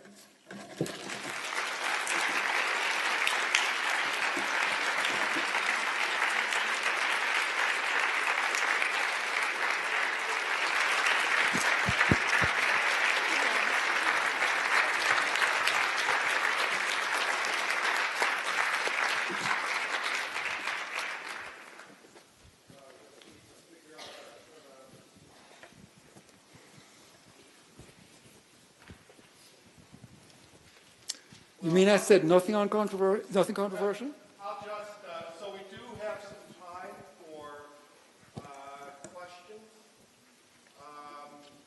Thank you. We have people with microphones. Is that working? Yes. There it is. Okay. Yes. There's the microphone there. My name's Ian Fishback. When I was a child, we had Niemöller's poem in the dining room. As a child, Niemöller's poem, first they came for the communists, then they came for and I think maybe that's what you're shooting for in your idea of a veil of ignorance. When Rawls, I was somewhat mystified by the fact you didn't treat Rawls's discussion of conscious objection and civil disobedience, because I think that speaks to a lot of the issues you're talking about, but that's a separate issue. My concern is more specific to Ann Arbor. So Ann Arbor is reverse racist and reverse sexist. And this is common now in many societies. And what happens is it drives white men to the right. I'm in a situation now politically where I can literally choose between a president who is actually racist and sexist that I hate, and a society here that has violated my rights in ways that are absolutely unconscionable. I am leaving the United States. I will not be back. Goodbye. Okay. I don't know what I've done for this country. What I'd want to say is. Oh, please. What I'd want to say is that Because he's answering the question. What I'd want to say to you, sir, is that I'm sorry you have that reaction. And well, what I want to stand up for is a just society. And in a just society, but you see the fact that you're leaving suggests a lack of good faith. So you asked a question, I'm trying to answer it.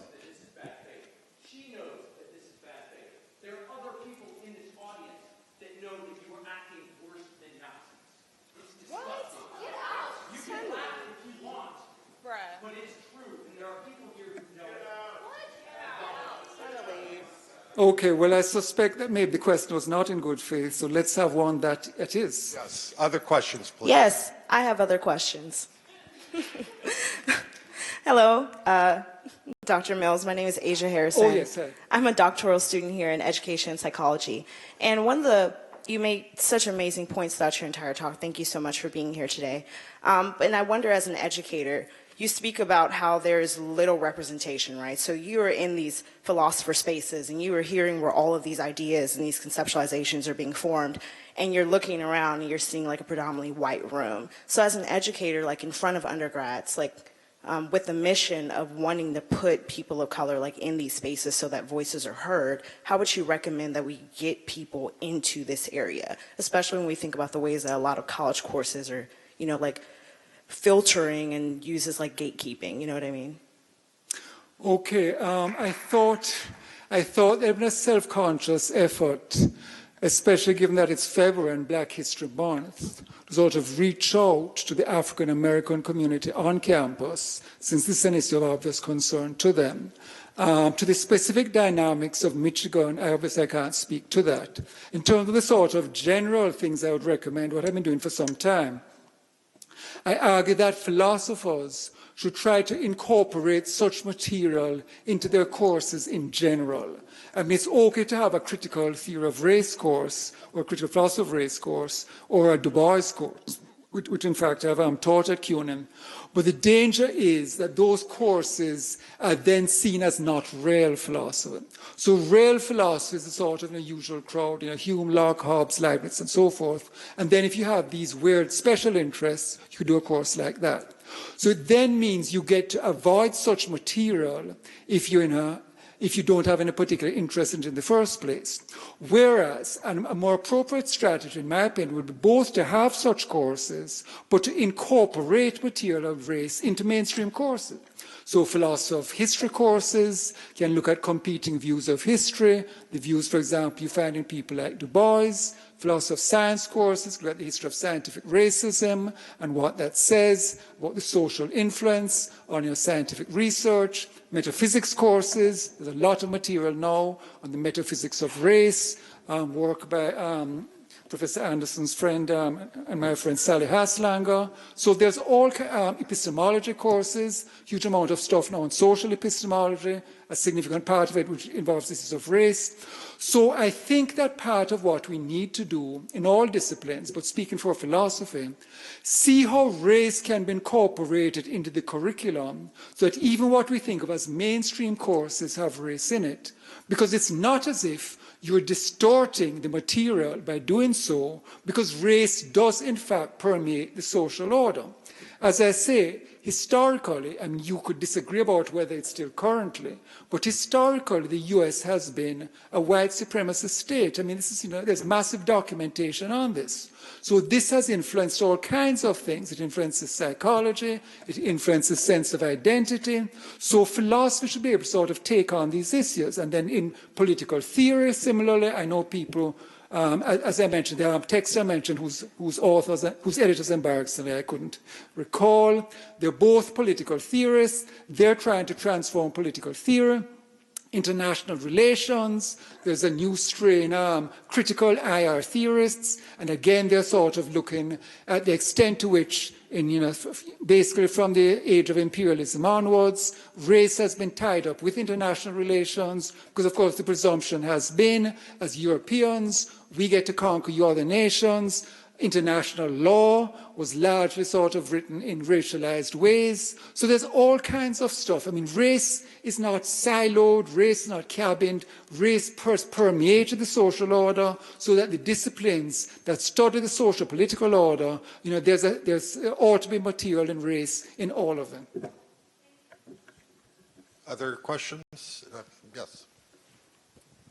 Thank you. Stephen Modell, School of Public Health. I'm interested in the solutions you are proposing towards the end.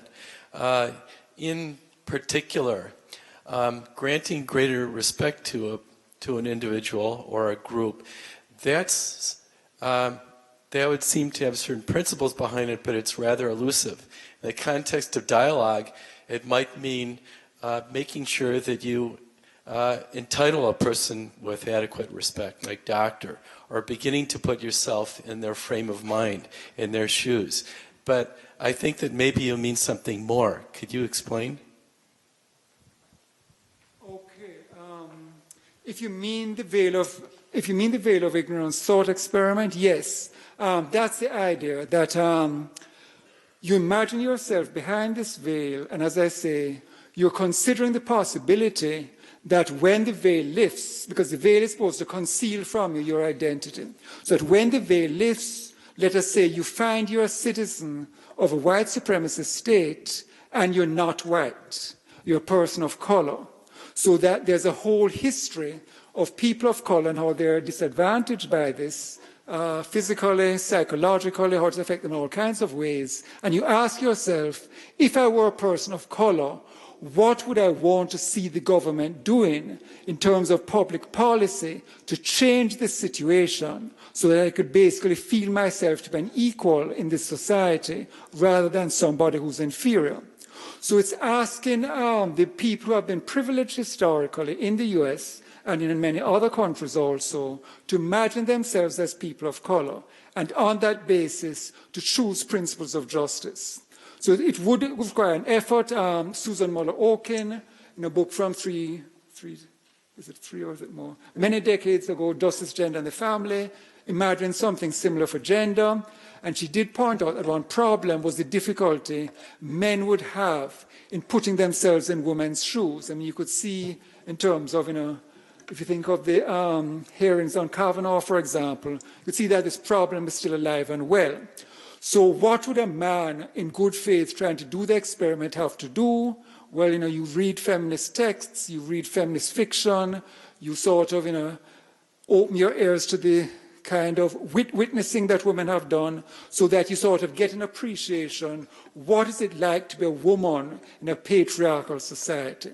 So I'm suggesting a comparable move in terms of race, except unlike Okin, I'm sort of making it explicitly. I'm saying, the veil is going to lift and you're in a racist, white supremacist society, not an ideal society. Corrective justice is going to be your priority. What measures of corrective justice would you want to make sure that are put in place so that you're not disadvantaged in your new identity as a person of color? Yes, please. Hi, my name is Eugenia. I'm a doctoral student in the Department of Political Science, and I mostly study political socialization, and in particular, empathy. And I was wondering, with this veil of ignorance, the thought experiment you're talking about, how we could perhaps, if it's the case that white supremacy and white supremacist states permeate into psychology, right? If you're 18, 20 years old, and you're in a philosophy class, and this is where you're starting the veil of ignorance experiment or thought experiment, you're constrained, right? You might have really a hard time imagining and thinking of this example of stepping into another person's shoes. So in my work, I try to like think about developmental steps and education in particular. So I was wondering how we could perhaps adapt these ideas to elementary school or middle school curriculums, right? Where you're learning about things from an objective perspective that assumes white supremacy, right? So like what are your thoughts about transferring these ideas to youth-oriented or child-oriented programs?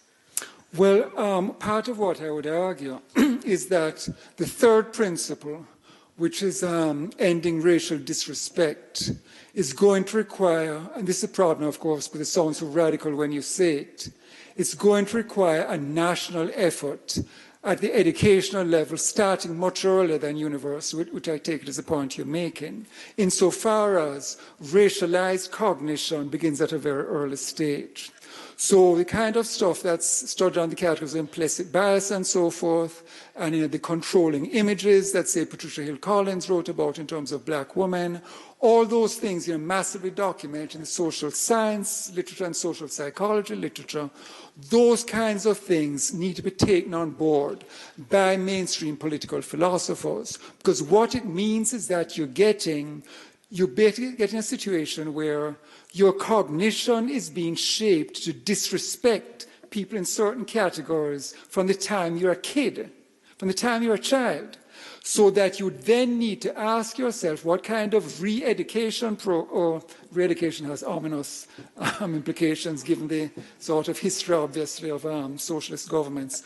What kind of program of education will be called for so that you grow up with a sort of basic respect for your fellow citizens. So respect is the default mode, rather than a situation where for people of color, it's often disrespect that's the default mode.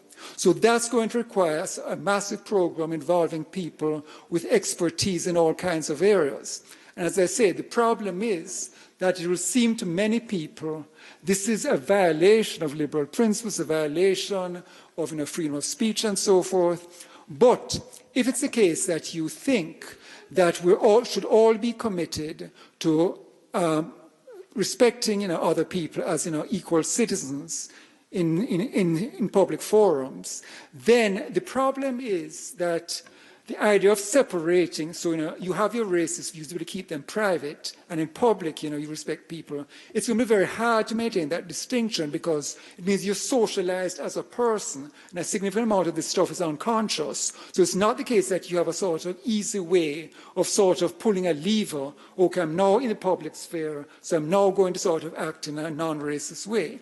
So you can see what kind of response of hostility there would be to such programs. But in a society where historically implicit bias and racialized and gendered perceptions, the objectification of women, I mean, you could easily run this argument in terms of the objectification of women, failing to see women as equal persons. So they are focused on race here. In the paper itself, I mentioned briefly that I'm abstracting race out for an analytic exercise, but in reality, it's a multidimensional system of domination. And as I'm sure you know, for decades, if not in philosophy, there's literature on intersectionality, the question of how these sort of connections play themselves out for different identities. So all of those complications would have to be taken into account. But yes, I think that seemingly very simple principle, correcting, ending racial disrespect, ending disrespect for women, that would really require all kinds of interventions starting at a very early stage. Thank you. We have a question right here. Is someone in the area with the microphone? Should I ask mine or?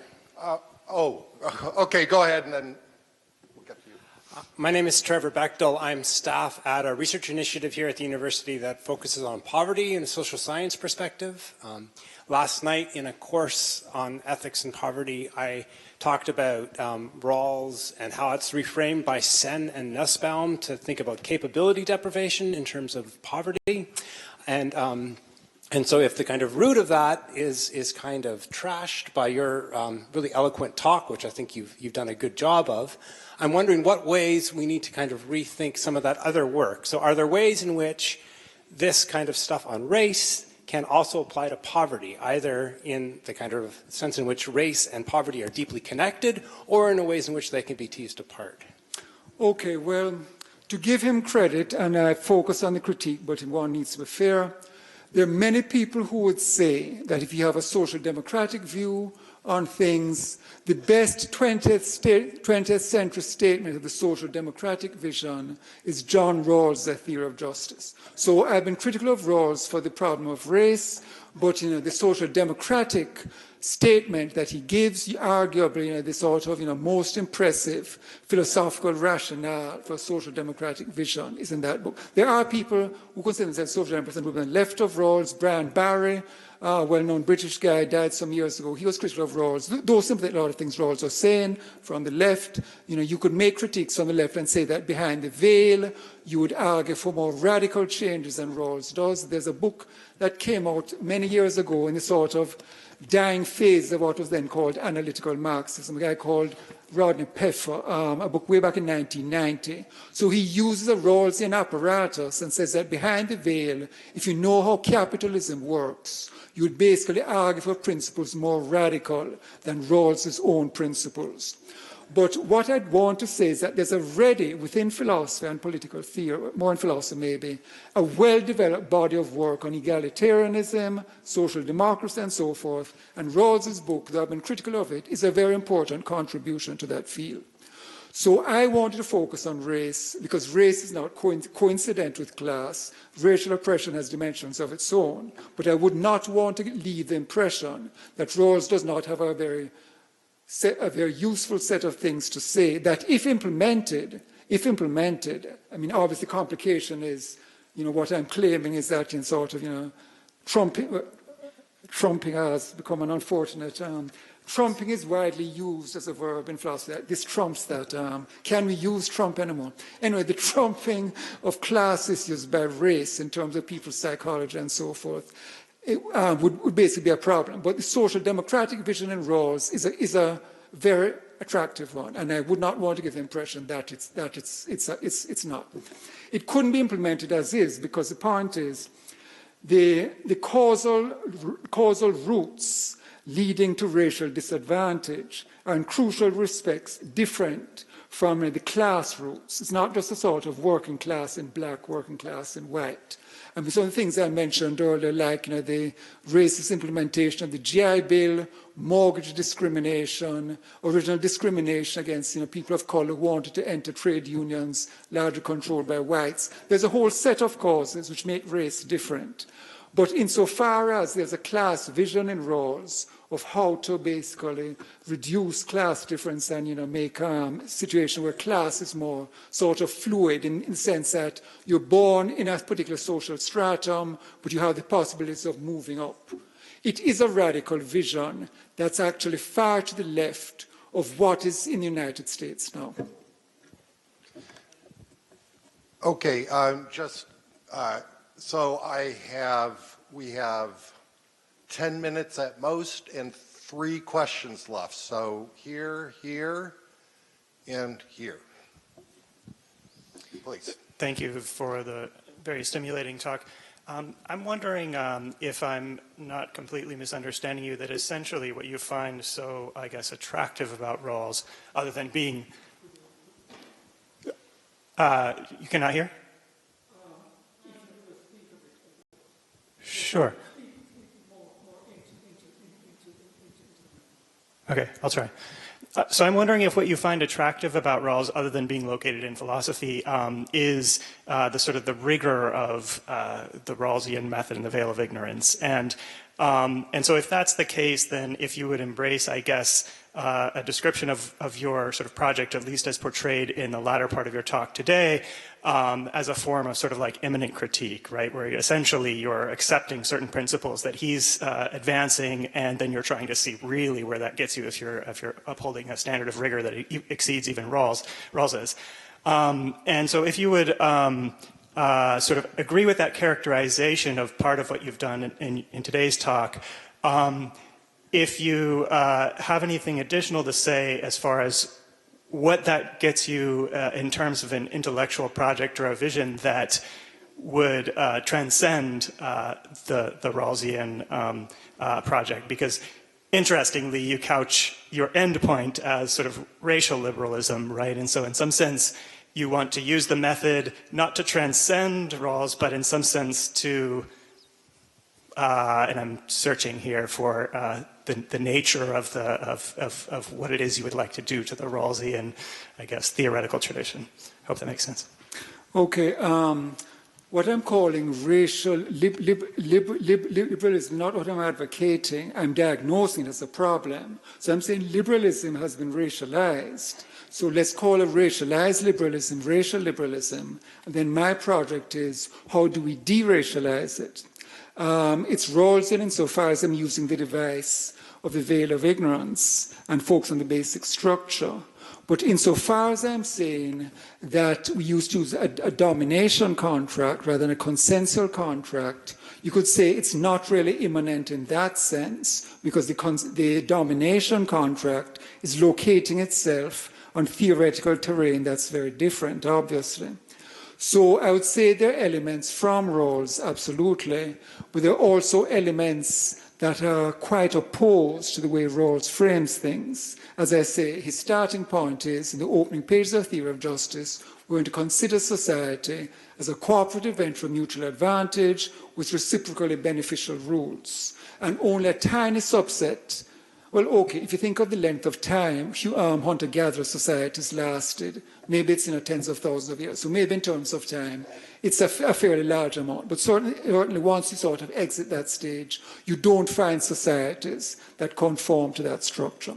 So I'm then saying we need to make a fundamental break and recognize that insofar as social contract theory is tied to this way of modeling society, it's fundamentally flawed. So in that respect, my critique is clearly not immanent, but external. Okay, this is on. Thanks for your talk, and sorry, over here. There you are, yes, sir. Sorry that you had to deal with the heckling. No problem. Yeah, so my question is, let's take for granted that, the right-wing alternatives to liberalism are pretty ugly, and, we got to do whatever we can to stop them. Why defend liberalism from, whatever left-wing alternatives it currently has? I don't know, socialism, anarchism, what have you.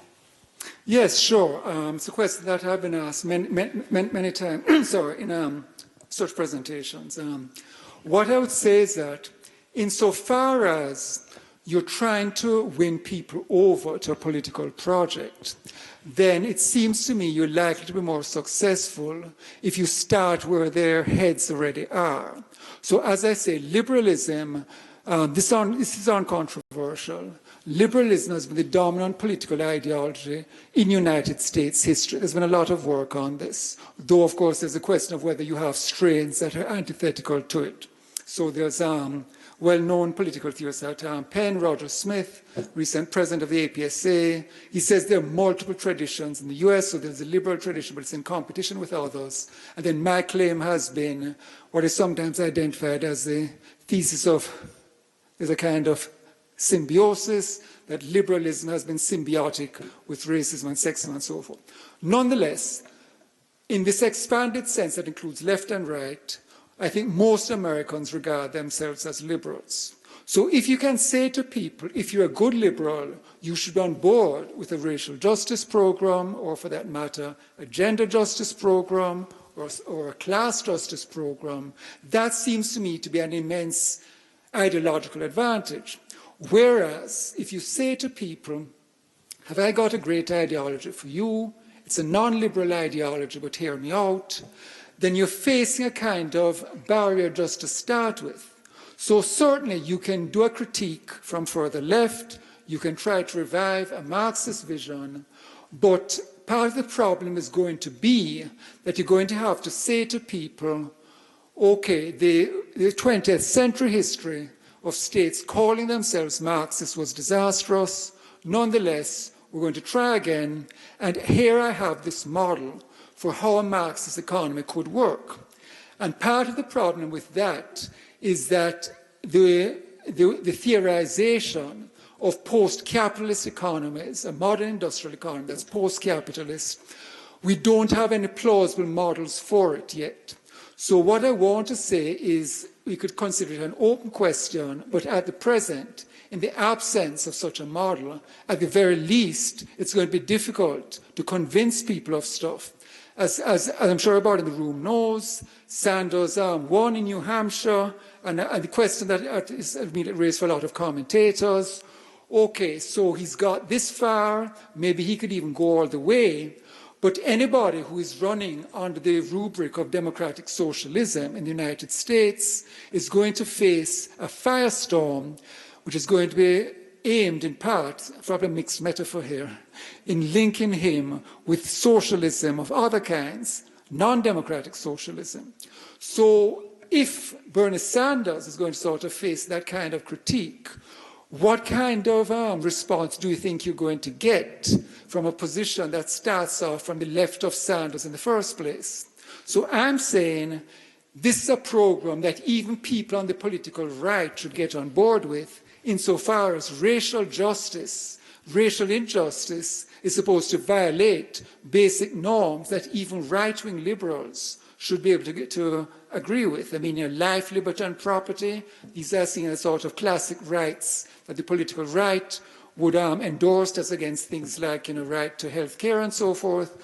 Well, the experience of indigenous expropriation, experience of chattel slavery, the experience of post-emancipation discrimination, in theory, people on the political right should see these as outrageous also. In reality, unfortunately, they don't. Robert Nozick, well-known libertarian theorist, still the philosopher classic, Anarchist State and Utopia, he has a brief discussion of corrective justice for history of slavery, but later libertarians have not followed up on this. But at least in principle, everybody in the liberal spectrum should be able to see that racial injustice is wrong and that we should all get together and support a product of racial justice. So this is our last question here. Thank you. Thank you very much for your time, Professor.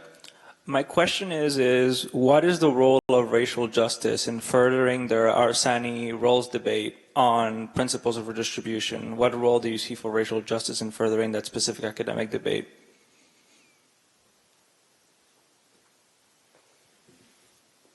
The aim would be to bring into the social justice literature, which, as I say, has been thriving for the past half-century since Rawls's work, an issue which to me is very important, and I think objectively should be seen as very important, that is hardly discussed at all. And here's an example which might be useful for you. In the past 15 years, there have been a lot of companions to Rawls, introductions to Rawls, guidebooks to Rawls. There's a big one, I think might be the handbook, that came out about 5 years ago. And this handbook of nearly 600 pages has a grand total of about 1.5 pages on race. And if we look in the index for affirmative action, which is arguably the most important measure of corrective justice in the United States in the post-war period, you will get, if you look in the index, you'll get a reference to a single sentence. So there's a single sentence in this book on affirmative action. So that, to me, is a manifestation of the utter marginalization of race. And it's not merely on the left liberal side of the spectrum, it's on the right-wing side among libertarians, people who are not in the liberal philosophical community, people who think of themselves as communitarian theorists. It's basically across the board. And as I've said in the paper, and I will say again, though some people disagree, the whiteness of the profession is, for me, a major contributory factor. It does not surprise us that it's only when women begin to enter the profession in significant numbers in the 1970s, it's only then you begin to get a sort of systematic treatment of gender and gender injustice. Likewise, it should not surprise us that in a 97% white profession, there's been little interest and concern about, sort of exploring the question of racial justice. So I'm trying to sort of change the discourse. I'm trying to sort of ask white political philosophers, if you're serious about social justice, and if Rawls himself says, as he did, that matters of non-ideal theory are the really important ones, where is the literature on corrective racial justice? So, before we thank our speaker, I'd like to remind you that there will be a symposium tomorrow. You're all welcome and encouraged to attend that. It starts at 10 a.m. on the 4th floor, the amphitheater, and hope to see many of you there. Let's thank our speaker for a very stimulating. Thank you. Thank you. Thank you for coming and staying.